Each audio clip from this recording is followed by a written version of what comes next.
tenemos que hablar de dos herramientas que son importantes para el trabajo en este punto, que son las herramientas alinear y distribuir, las herramientas de alineación y distribución de objetos. Para ello voy a abrir un documento nuevo así rápidamente en el cual puedo demostrar esto con un poquito más de espacio para trabajar.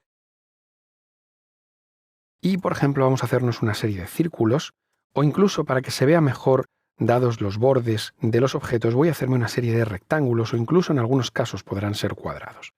Esto yo creo que sería buen ejemplo para empezar. Voy a hacerme un quinto y último, ahí está. Y vamos a seleccionarlos todos ellos para que veáis cómo funciona la herramienta linear.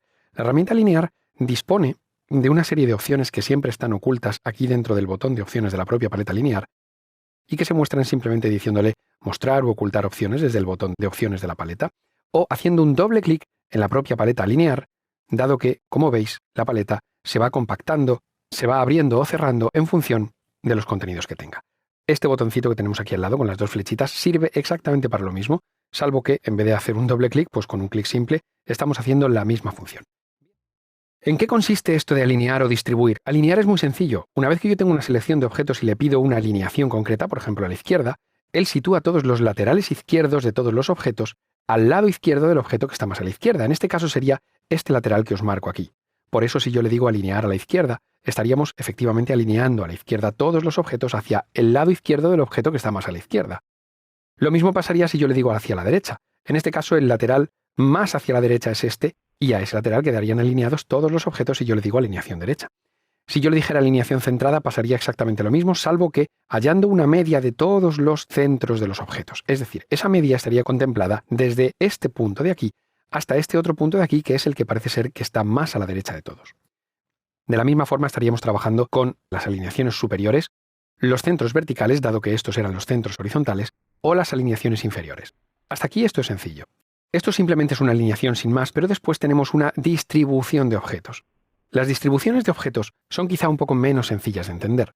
Cuando yo le digo distribuir objetos y, por ejemplo, pulso el lado superior, Illustrator hace algo como esto, algo que aparentemente no tiene mucho sentido. La verdad es que sí lo tiene.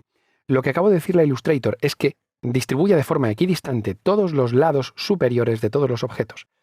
Y eso lo podemos demostrar sacando una guía a todas las líneas superiores de todos los objetos y descubriendo cómo todas esas guías quedan a una distancia exactamente igual entre cada una de ellas.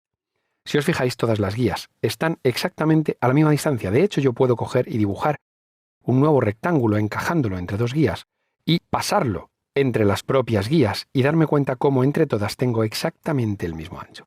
Con lo cual, efectivamente, hemos conseguido lo que queríamos hacer, que es alinear todos los lados superiores de los objetos a unas distancias relativamente parecidas. Esto sucedería exactamente igual si yo le digo que alinease los lados inferiores o que alinease los lados izquierdos o los derechos o los centros horizontales o los centros verticales. En cualquier caso, la última cuestión que quiero que quede clara sobre esto es que la distribución de objetos no toma en cuenta el volumen de cada objeto, sino simplemente el lateral que queramos distribuir o alinear. Cosa distinta es la distribución en espaciado. Aquí sí que se toma en cuenta el volumen de los objetos. Vamos a hacer una alineación derecha para que se vea bien lo que queremos hacer. Yo puedo decirle que se distribuya el espacio verticalmente. Cuando yo pulso esto, si os fijáis, el espacio que queda entre cada uno de los objetos es exactamente igual. Aquí, en este tipo de alineación, en este caso distribución, sí que se ha tomado en cuenta el volumen de cada objeto distribuyendo de forma idéntica el espacio disponible entre cada uno de esos objetos. La última cuestión que me queda es hacer referencia a esta función que se llama alinear con, dado que yo puedo hacer una alineación simplemente entre los objetos de la selección o entre los objetos de la selección y la propia página en la que me encuentro, dado que la utilizaríamos como si fuese un objeto más. En este momento, si yo le dijera alineación izquierda, veríamos que todos los objetos se alinean a la parte izquierda de la página, es decir, se toma la propia mesa de trabajo o página, como lo queráis llamar, como un objeto más. Por último, está la alineación con el objeto clave. El objeto clave siempre será un objeto de los que yo tengo seleccionados. Por ejemplo, si yo hago esta operación y ahora, por ejemplo, hago clic en este objeto, este sería el objeto clave. Si yo hago cualquier alineación ahora mismo, como por ejemplo alineación izquierda, todo se alineará a la parte izquierda de ese objeto. Pero fijaros que ni siquiera era el objeto que estaba más a la izquierda ni más a la derecha. Sencillamente era el objeto clave. Y yo definí ese objeto clave tan solo haciendo clic en él.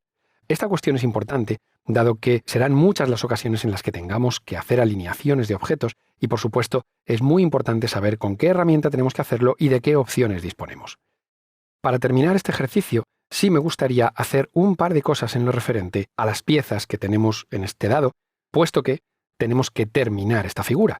En primer lugar, me gustaría que los contornos de estas piezas fuesen todavía más suaves. Voy a decirle, por ejemplo, que quiero algo no de un color negro absoluto, sino más gris, un color gris más clarito. Y también quiero decirle que el grosor del trazo que voy a utilizar sea, por ejemplo, de 0,75 puntos, es decir, algo bastante suave. Voy a hacer un par de clics para seleccionarlas todas ellas y las voy a duplicar.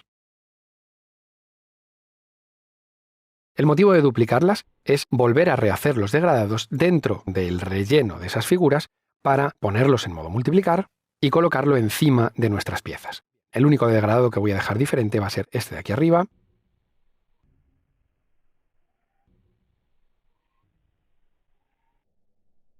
Voy a crear un nuevo degradado muy rápido en él, por ejemplo, algo así, incluso más largo.